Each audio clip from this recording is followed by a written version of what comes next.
आपल्यासाठीच देह धारण करून आले आहेत, अन्यथा त्यांना देह धारण करण्याची यत्किंचित ही आवश्यकता नाही, ते आपल्यासाठी आले आहेत.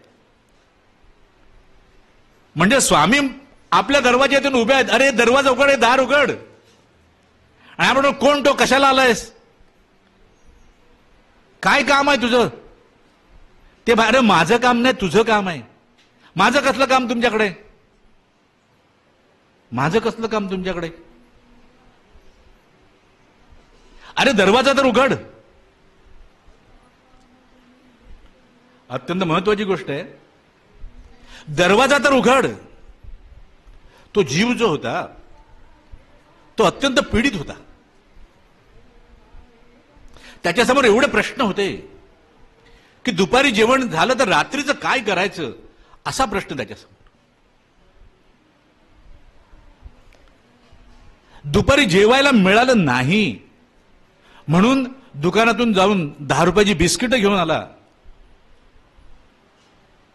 आणि ती तो बिस्किट पाण्याबरोबर खातोय आणि स्वामींनी त्याच्या दरवाजावर थाप मारली. अरे दरवाजा उघड. हा आतमध्ये त्रस्त असलेला जीव असल्यामुळे अरे काय तुमचं, अरे दरवाजा तर उघड. बघा, आपल्या भक्ताचं जेव्हा कल्याण करायचं असो त्यांना, तेव्हा तो भक्त त्यांच्यासोबत कोणत्या प्रकारचं आचरण करतो हे ते पाहत नाहीत. अरे दरवाजा उघड. ह्याने दरवाजा उघडला. काय? अरे मी तुझ्यासाठी काहीतरी आणलंय. मी तुझ्यासाठी काहीतरी आणलंय. हाताना वरपासून खाली पाहतोय. अरे लंगोटी लावलेला माणूस. काय म्हणाला? मनात लंगोटी लावलेला माणूस. हातात नाही काय, कुठे ठेवलं याने काय? तर स्वामी काय म्हणाले? अरे आम्ही लंगोटी लावून आहोत, पण आमच्या लंगोटीचं सामर्थ्य तुला ठाऊक आहे का? तर तो हसतो. थोडा हा वेडा माणूस आहे. लंगोटीत कसलं सामर्थ्य? स्वामींनी कमरेवर हात घेतले.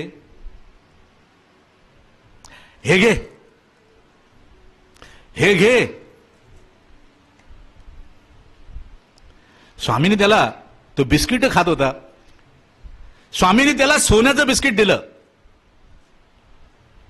त्याने हातात घेतलं. एक बिस्किटाकडे बघतोय, एकदा त्यांच्याकडे बघतोय, स्वामींकडे पाहतोय.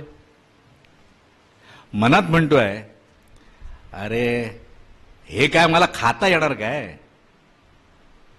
हे कुठला तरी बिस्किटांचा पुडा तरी आणून द्यायचा, म्हणजे माझं पोट तरी भरलं असतं.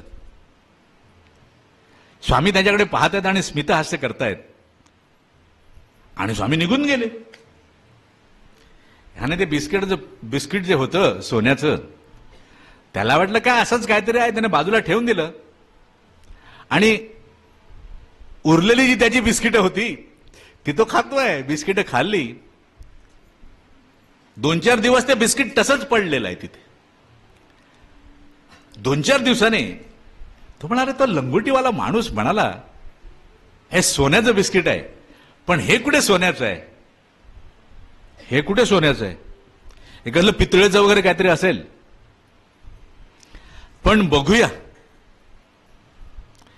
म्हणून तो सोनाराकडे गेला. ओ हे बिस्किट बघा कसलं आहे, ते पितळेचंच असेल. सोनाराने काय केलं? सोनार हुशार होता. सोनार हुशार होता. त्याने त्या बिस्किटाला घासून पाहिलं. अरे हे सोन्याचं बिस्किट आहे. त्याने त्याला विचारलं, अरे हे कुठून आणलंस तू? कुणी दिलं तुला? अहो ते काय घेऊन बसलात तुम्ही, मला माहिती आहे, मला वाटलंच होतं हे पितळेचं वगैरे असेल. अहो एक लंगोटी लावलेला माणूस आला होता, त्याने दिलंय. द्या काय 20-25 रुपये देता आले तर तुम्हाला. काय म्हणाला? द्या काय 20-25 रुपये देता आले तर तुम्हाला. त्या सोनाराने पटकन 50 रुपये काढले. हे घे, ₹50? नाही, कमाल आहे त्या लंगोटीवाल्या माणसाची. ₹50 बिस्किट दिलं, ₹50 घेतले, गेला. ₹10 5 पुढे खरेदी केले आणि घरी जाऊन बिस्किट खातोय.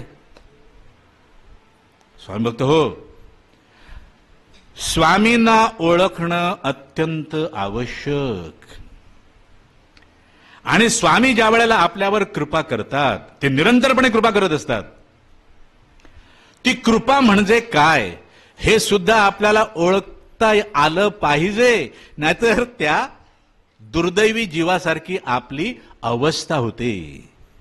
सोन्याचं बिस्किट आपण ₹50 नेऊन विकतो आणि ₹10 5 पुढे घेऊन येतो. स्वामींना ओळखणं अत्यंत आवश्यक. स्वामींची कृपा माझ्यावर आहे हे स्वतःला निरंतरपणे सांगणं त्यापेक्षाही आवश्यक आहे. स्वामींना ओळखा. पुन्हा सांगतोय, मी हात जोडून आपल्याला विनंती करतोय, कारण स्वामींना माझ्याकडून निरंतरपणे प्रार्थना असते. तेच करून घेतात की स्वामी, आपल्या चरणाशी ज्या ज्या जीवाला आपण आणणार त्या प्रत्येक जीवाचं आपल्याला कल्याण करावंच लागेल, अन्यथा त्याला आणू नका. मग असं जर आहे तर तुम्हाला सुद्धा ते सोन्याचं बिस्किट ओळखता आलं पाहिजे. लंगोटी लावून उभा आहे म्हणून अरे कोण हा, असं वर्तन आपल्याकडून घडता कामा नये. स्वामी निरंतरपणे आपलं कल्याण करत आहेत. फक्त तुम्हाला तुमचं कल्याण म्हणजे काय हे समजून घेणं अत्यंत आवश्यक. श्री स्वामी समर्थ.